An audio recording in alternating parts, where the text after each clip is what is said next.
Hello everybody, चलिए हम इस वीडियो में क्लास 10th के साइंस का ओसवाल बुक्स के सैम्पल पेपर 1 के सभी क्वेश्चन के सॉल्यूशन देखते हैं। जो ये वीडियो है ये इसका सेकेंड पार्ट है। इस वीडियो में इसके फर्स्ट पार्ट में मैं 1 से लेकर 20 तक सभी क्वेश्चन का मैं सॉल्यूशन दे चुका हूँ।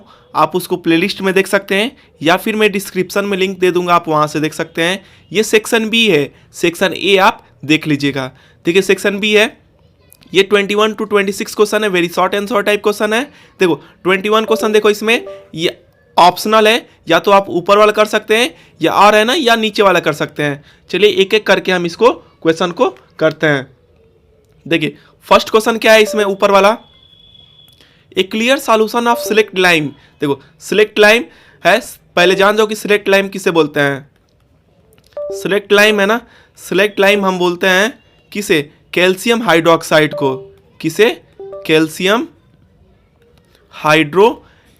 हाइड्रो ऑक्साइड को। इसका फार्मूला क्या होता है, इसका फार्मूला होता है Ca, इसका फार्मूला होता है CaOH2, कैल्शियम हाइड्रोक्साइड। देखो a clear solution of slaked lime is made by dissolving, calcium hydroxide है ना, यही सिलेक्ट लाइम है। इसको पानी में अगर डिजॉल्व करने पे ये बनाया जाता है कैल्शियम हाइड्रोक्साइड।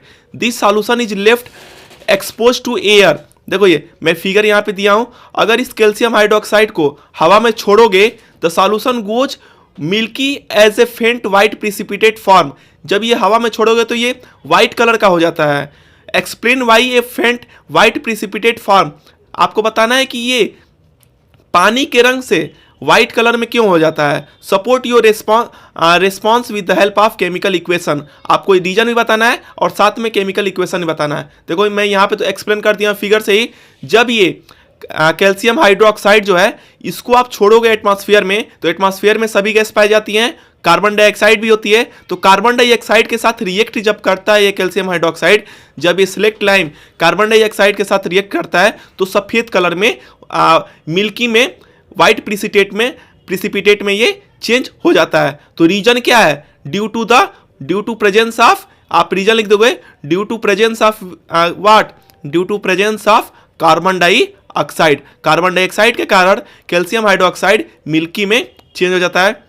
इसमें केमिकल इक्वेशन से भी आपको बताना है, तो क्या लिख दोगे, केमिकल इक्वेशन है कैल्शियम हाइड्रोक्साइड जो है, ये जो आपका सिलेक्ट लाइम है, जब ये एटमॉस्फेयर में प्रेजेंट कार्बन डाइऑक्साइड से रिएक्ट करता है तो क्या बनता है, कैल्शियम कार्बोनेट बनाता है और प्लस वाटर बनाता है। यही कैल्शियम कार्बोनेट कैसा बनता है, वाइट कलर, मिल्की में हो जाता है, वाइट प्रिसिपिटेट में। आप इसको एक्सप्लेन करके अच्छे से लिख देना, मैं आपको पॉइंट बता दिया।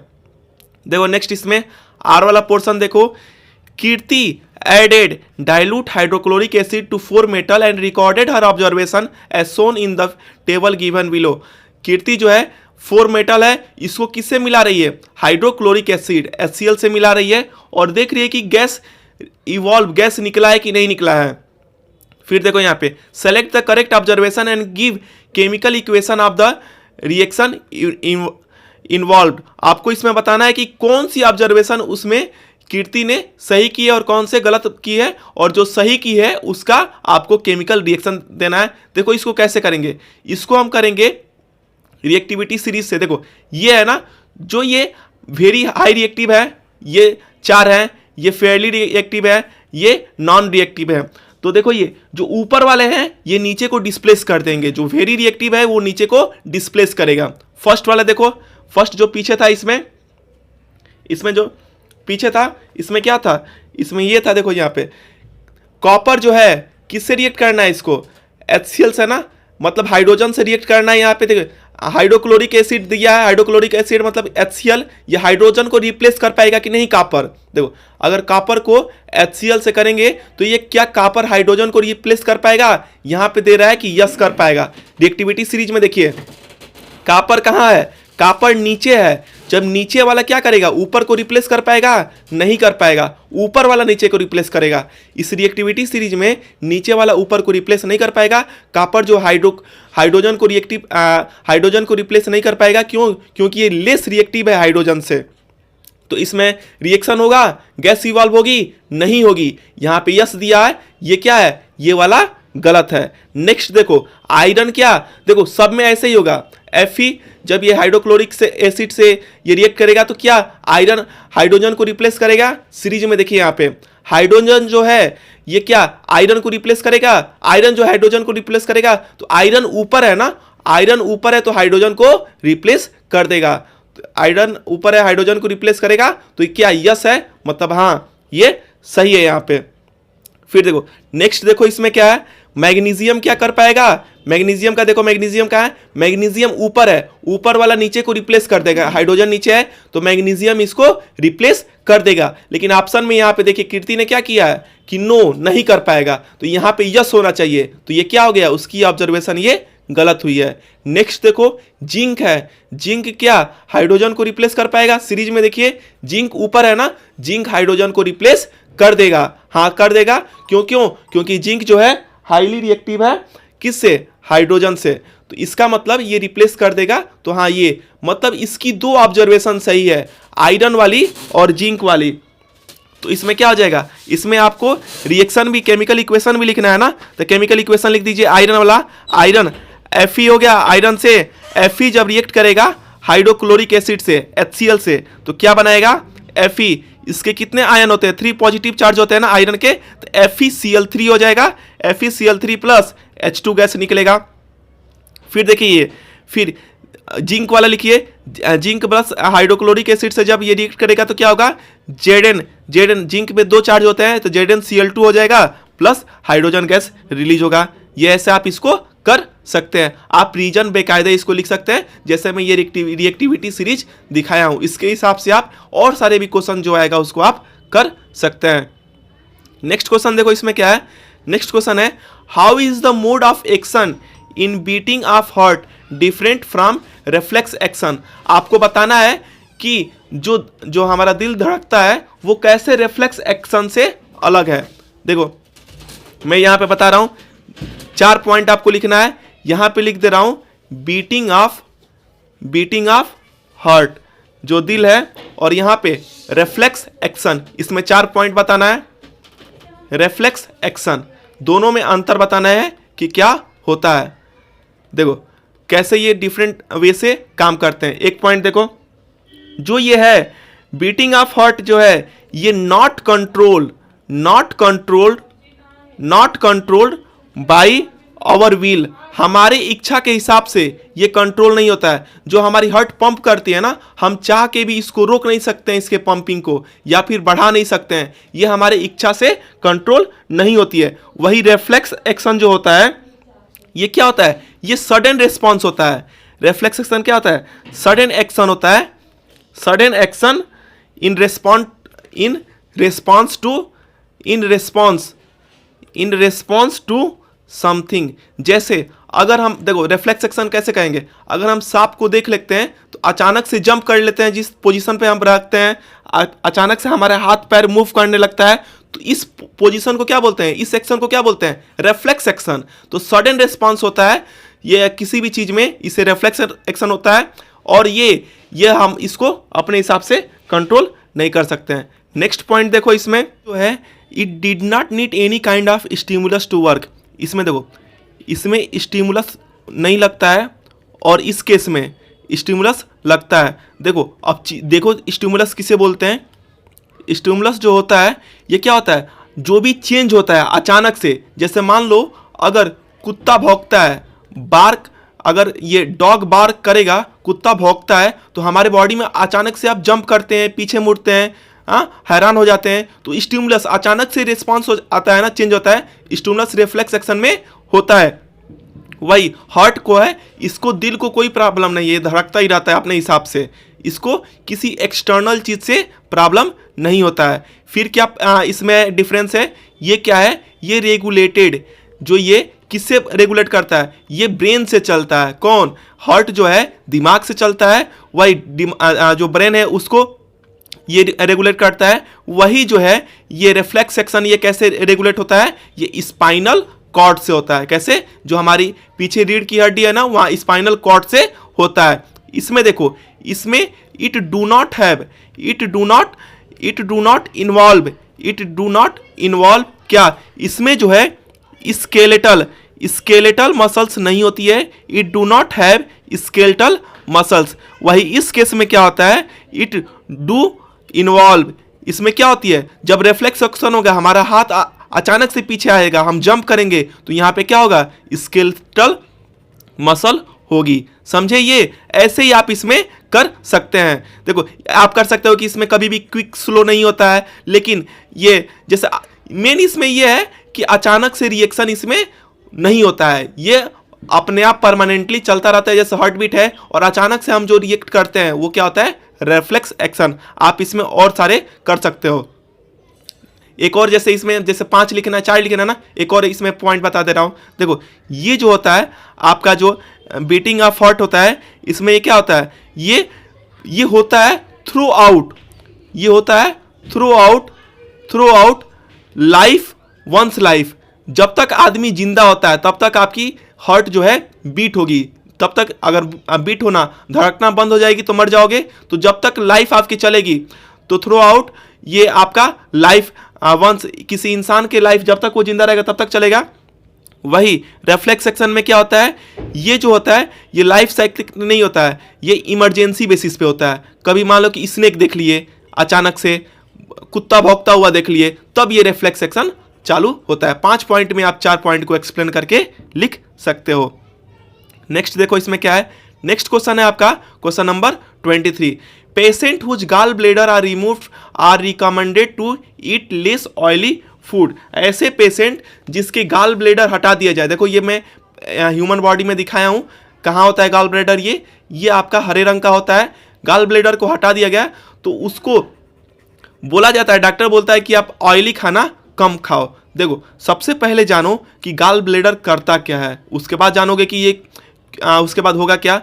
गाल ब्लेडर देखो, जो लीवर है ना, ये क्या करता है, लीवर जो है, लीवर हमारा बाइल जूस प्रोड्यूस करता है। क्या करता है, बाइल जूस प्रोड्यूस करता है। बाइल जूस प्रोड्यूस करता है लीवर, लेकिन स्टोर कौन करता है, बाइल जूस को स्टोर करता है लीवर, ये सॉरी गाल ब्लेडर प्रोड्यूस करता है लीवर बाइल जूस को, लेकिन बाइल जूस को स्टोर कौन करता है, गाल ब्लेडर स्टोर करता है। अब बाइल जूस क्या करता है, जो बाइल जूस है ये इमल्सिफिकेशन ऑफ लिपिड में काम करता है। देखो ये गाल ब्लेडर जो है, जो इसके पास जो बाइल जूस होती है, इससे ये क्या करता है, it help in emulsification it help in emulsification of lipid. अब देखो इमल्सिफिकेशन किसे कहते हैं, प्रोसेस ऑफ ब्रेकिंग। देखो इमल्सिफिकेशन फिर समझ लो तुम इसको, देखो एक एक चीज को अच्छे से तोड़ को समझो। इमल्सिफिकेशन किसे बोलते हैं, ये इमल्सिफिकेशन होता है प्रोसेस ऑफ ब्रेकिंग, तोड़ने का काम होता है किसका, प्रोसेस ऑफ ब्रेकिंग डाउन, तोड़ते हैं खाने को, जो फूड होता है, process of breaking down food, जो ये फैट जो होता है, फूड में जो फैट पाया जाता है, इसको किस में तोड़ता है, into smaller blood cell, into smaller blood cell. तो इमल्सिफिकेशन का क्या होता है, ये फैट को तोड़ता है छोटे छोटे पार्टिकल्स में। तो गाल ब्लेडर क्या करता है, gall bladder bile juice store करता है, और ये बाइल जूस क्या करता है, फैट और लिपिड को क्या करता है, छोटे छोटे पार्टिकल में तोड़ता है। तो सिंपल सी फंडा जानो कि फैट पचेगा ही नहीं। जो फैट किस में पाई जाती है, ऑयली सब्सटेंस में। तो इसीलिए डॉक्टर जो है बोलता है कि जब आपका गाल ब्लेडर हट गया है तो ऑयली सब्सटेंस मत खाना, क्योंकि गाल ब्लेडर क्या स्टोर करता था, बाइल जूस जब स्टोर करता था, बाइल जूस के पास कैपेसिटी थी कि वो फैट को पचा सके, लेकिन अब फैट तो डाइजेस्ट होगा ही नहीं, क्योंकि आपके पास गाल ब्लेडर है ही नहीं। इसलिए आप ऑयली फूड कम खाइए। आप इसको डिस्क्राइब करके लिख सकते हैं, मैं आपको पॉइंट दे दिया हूं, मेरा काम है आपको पॉइंट देना, आप इसको डिस्क्राइब करके लिखना। नेक्स्ट क्वेश्चन देखो, इसमें है क्वेश्चन नंबर 24 क्या है, 24 है आपका, name the substance other than water. पानी के अलावा आपको सब्सटेंस बताना है that are reabsorb during urine formation. जब यूरिन जो पेशाब बनता है, टॉयलेट बनता है, उसके फॉर्मेशन में कौन सी चीज रीअब्जॉर्ब होती है। What are the 2 parameter that decide the amount of water that is absorbed in kidney? कौन से 2 पैरामीटर जो डिसाइड करते हैं कि कितना अमाउंट पानी एब्जॉर्ब होगा किडनी में रीएब्जॉर्ब। देखो सबसे पहले पूछा है कि name the substance other than water that are reabsorb during urine formation. तो कौन सी चीज एब्जॉर्ब होती है पानी को छोड़ के? तो आप लिख दो ग्लूकोज एब्जॉर्ब होता है और अमीनो एसिड होती है। ग्लूकोज हो गया, अमीनो एसिड हो गया आपका, फिर आप इसमें साल्ट भी लिख सकते हैं। हाँ तो देखो दो पूछा है, तीन में बता दिया। फिर देखो नेम टू पैरामीटर है जो कि डिसाइड करता है कि अमाउंट ऑफ वाटर रीएब्जॉर्ब होगा। कौन से पैरामीटर होते हैं? तो जो अमाउंट ऑफ वाटर जो रिजॉर्व होता है ये डिपेंड करता है कि बॉडी में कितना ज़्यादा पानी है और how much dissolve waste there to be excreted. देखो पैरामीटर लिखना है ना, फर्स्ट पैरामीटर लिख लो कि डिपेंड करता है, depend on how, depend and how much, कितना ज़्यादा, हाउ मच एक्सेस, कितना ज़्यादा excess water are there in body, are there in body. देखो बॉडी में कितना पानी है उस हिसाब से ये डिसाइड करता है कि कितना रिजॉर्व करेगा किडनी। और दूसरा चीज देखो, एक तो कितना बॉडी में पानी है और ऑन हाउ मच, और कितना on how much of dissolve waste and of how much of dissolve waste, कितना वेस्ट मटेरियल जो है वो जो डिजॉल्व है, how much of dissolve waste there to be excreted, there to be excreted, कितना उसको बाहर निकालना है। ये सिंपल सी चीज है, आप अपने लॉजिक से भी कर सकते हैं। बोल रहा है देखो पहला था क्या कि कौन कौन सी चीज रीएब्जॉर्ब होती है पानी को छोड़ के, तो ग्लूकोज, अमीनो एसिड, साल्ट में कोई एक दो कर सकते हो। फिर बोल रहा है कि कौन सी दो पैरामीटर होती है किडनी डिसाइड करती है कि पानी को हमको एब्जॉर्ब करना है। पहली चीज कि कितनी बॉडी में हमारे पानी है, और दूसरी चीज डिजॉल्व वेस्ट मटेरियल कितना हम बाहर निकालना है। इसी के हिसाब से किडनी काम करता है। नेक्स्ट क्वेश्चन देखो, इसमें क्या है, क्वेश्चन नंबर 25। ये देखो रेज दिख रहा है, ये प्रिज्म है, प्रिज्म से ये रेड निकल रही है ऊपर, ये येलो है, येलो लाइन है, यहाँ ब्लू लाइन है। स्टेट करना है, state the phenomena observe above the diagram. आपको बताना है कि कौन सी फिनोमिना हो रही है। तो यहाँ पे क्या हो रही है, यहाँ पे डिस्पर्सन हो रहा है। क्या हो रहा है, डिस्पर्सन हो रहा है। डिस्पर्सन का मतलब क्या होता है, डिस्पर्सन मतलब splitting of white light into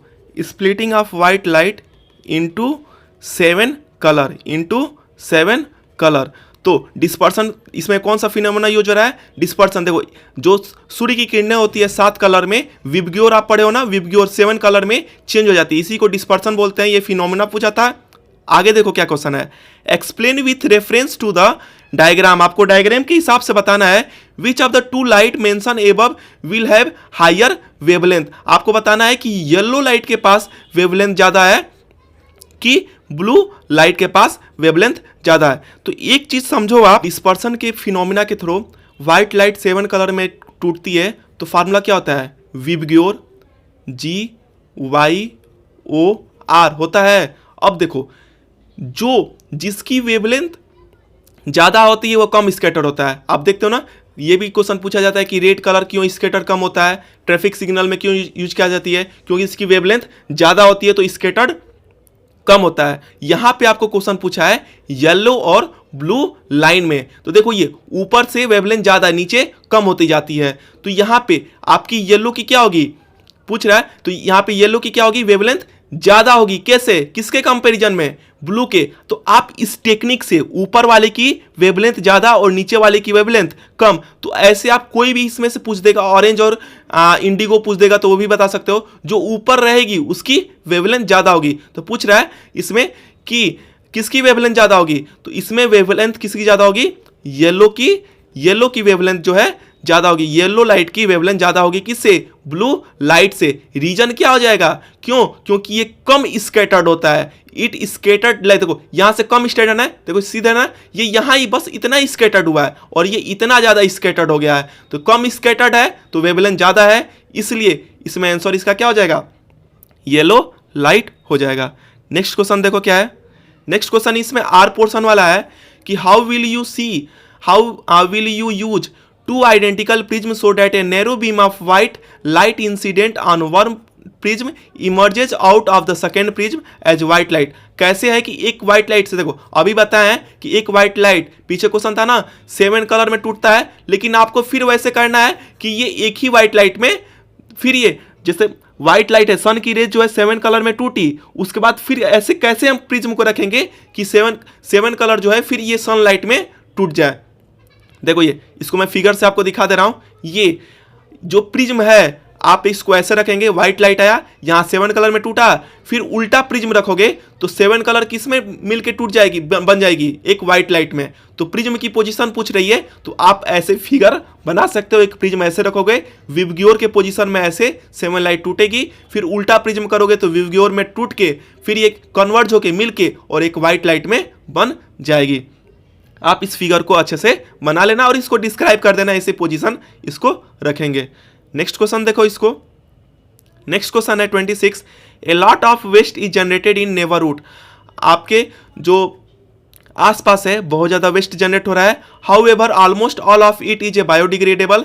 जबकि ये बायोडिग्रेडेबल है, मतलब ये आपके ज़मीन में मिल जाता है, ज़्यादा हार्मफुल इफेक्ट नहीं करता है, तभी भी what impact will it have a environment और ह्यूमन हेल्थ। ये ह्यूमन के हेल्थ पे क्या इम्पैक्ट करेगा यही पूछ रहा है। तो देखो क्या करेगा, भले ही ये बायोडिग्रेडेबल है, ये आपके इन्वायरमेंट में मिल जाता है माइक्रोब्स के डिकम्पोजर के हेल्प से, लेकिन क्या इम्पैक्ट करेगा उसके हिसाब से बताना है। तो सबसे पहली चीज़ है कि जो डिकम्पोजिशन होता है ये डिकम्पोज तो हो जाएगा, डिकम्पोजिशन जो होती है स्लो प्रोसेस होती है। कैसी? स्लो प्रोसेस होती है, ऐसे नहीं कि 2 घंटे में ख़त्म हो जाएगा। तो ये स्लो प्रोसेस है, 2-3 दिन में ये डिकम्पोज होगा, मैक्सिमम हफ्ते दिन भी लग सकता है। जब ये स्लो प्रोसेस है तो ये बहुत ही गंदा स्मेल करता है। क्या करता है? फॉल स्मेल करता है, और फॉल स्मेल भी करता है और गैस भी रिलीज करता है फॉल। तो ये इसका डिसएडवांटेज है। 2 पूछ रहा है ना, अब देखो इसमें और इम्पैक्ट पूछ रहा है, एक बता दिए ये हो गया, और दूसरा भी देख लो क्या हो जाएगा इसमें। दूसरी चीज, ये अनहाइजीनिक कंडीशन प्रोड्यूस कर देगा, गंदगी की तरह होगा। अनहाइजीनिक कंडीशन ये एटमॉस्फेयर में प्रोड्यूस कर देगा। जब अनहाइजीनिक कंडीशन होगी तो मैक्सिमम बीमारी कैसी होती है? आपकी साफ सुथरा न रहने से। तो अनहाइजीनिक कंडीशन से क्या हो जाएगा, हम बहुत ज़्यादा बीमार भी, डिजीजेज भी हमको हो सकती है। तो इसलिए ये जो बायोडिग्रेडेबल होने के वजह से भी ये ह्यूमन हेल्थ को और इन्वायरमेंट को कैसे इन्फेक्ट करेगा, ये आप पॉइंट इसमें लिख सकते हैं। नेक्स्ट क्वेश्चन देखो क्या है इसमें। नेक्स्ट क्वेश्चन है आपका, देखो यहाँ सेक्शन बी खत्म हो गया, सेक्शन सी में 27 to 33 क्वेश्चन है। इस वीडियो में हम लोग सेक्शन बी के सभी क्वेश्चन के सॉल्यूशन देख लिए हैं। नेक्स्ट वीडियो में हम अगले सेक्शन के सॉल्यूशन देखेंगे, नहीं तो ये वीडियो बहुत ही बड़ी हो जाएगी। तब तक के लिए कीप स्माइलिंग, मिलते हैं हम आपसे नेक्स्ट वीडियो में। Okay, thank you.